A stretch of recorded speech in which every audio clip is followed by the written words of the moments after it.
ગુજરાતના નવા મુખ્યમંત્રી કોણ છે ચર્ચામાં હાલ નીતિન પટેલનું નામ અગ્રેસર ચાલી રહ્યું છે। વાત કરીશું નીતિનભાઈ પટેલ સાથે।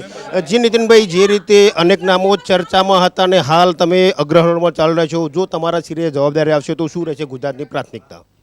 અમારી સરકારની હંમેશા મુખ્યમંત્રી કોઈ પણ હોય એ ગુજરાતનો વિકાસ કરવો, ગુજરાતનો સર્વાંગી વિકાસ કરવો, ભૌગોલિક દરેક વિસ્તારોનો વિકાસ કરવો, દરેક જ્ઞાતિ જાતિ સમાજ દરેક ઉંમરના લોકોને એમ લાગે કે આ સરકાર મારી સરકાર છે, મારા માટે કામ કરી રહી છે, એ પ્રમાણેનું કામ કરવાનું અમારા ભારતીય જનતા પક્ષમાં અમે હંમેશા કર્યું છે।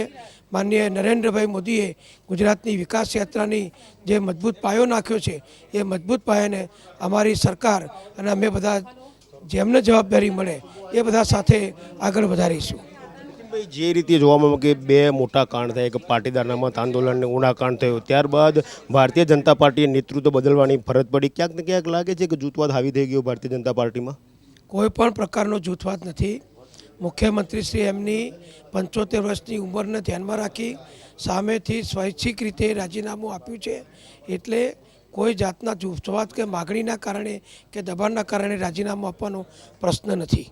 જો તમારા શિરે કળશ ઢોળાય મુખ્યમંત્રીના નામનો, મુખ્યમંત્રીના પદનો, તો કયો પડકાર રહેશે તમારી સામે વર્ષ 2017ની ચૂંટણી માટેનો?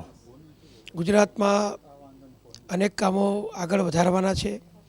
કેન્દ્ર સરકારનો સહયોગ હવે તો આપણને વધારે મળવાનો છે, મળી રહ્યો છે, ત્યારે એને ધ્યાનમાં રાખી ગુજરાતનો અદ્ભુત વિકાસ થાય, ગુજરાત વધુને વધુ સુખી સમૃદ્ધ રોજગારીવાળું શિક્ષિત અને સ્વસ્થ બને, અને જે પ્રમાણે અમારી ઈચ્છાઓ છે કે રાજ્યને દરેક ક્ષેત્રમાં આગળ વધારીએ એવું કામ અમારી કોઈપણ નેતૃત્વવાળી સરકાર આવશે અમે કરીશું।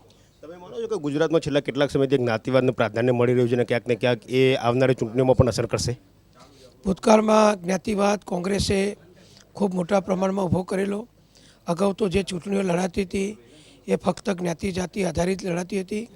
માન્ય નરેન્દ્રભાઈ મોદીએ આખા દેશને જે નવી દિશા આપી કે જ્ઞાતિ જાતિ આધારિત રાજકારણ નહીં પણ વિકાસ આધારિત રાજકારણ, એ વિકાસ આધારિત રાજકારણ એ અમારો એક આદર્શ છે, અને વિકાસના આધારે જ, કામગીરીના આધારે જ પ્રજાને સંતોષ આપવાનું કામ અમારી સરકારોએ કર્યું છે અને આવનારી સરકાર પણ કરશે, અને વિકાસથી જ અમે પ્રજાની વચ્ચે જઈશું।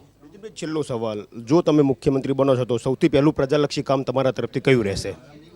પાર્ટી જવાબદારી સોંપે પછી આપની સાથે વાત કરીશ।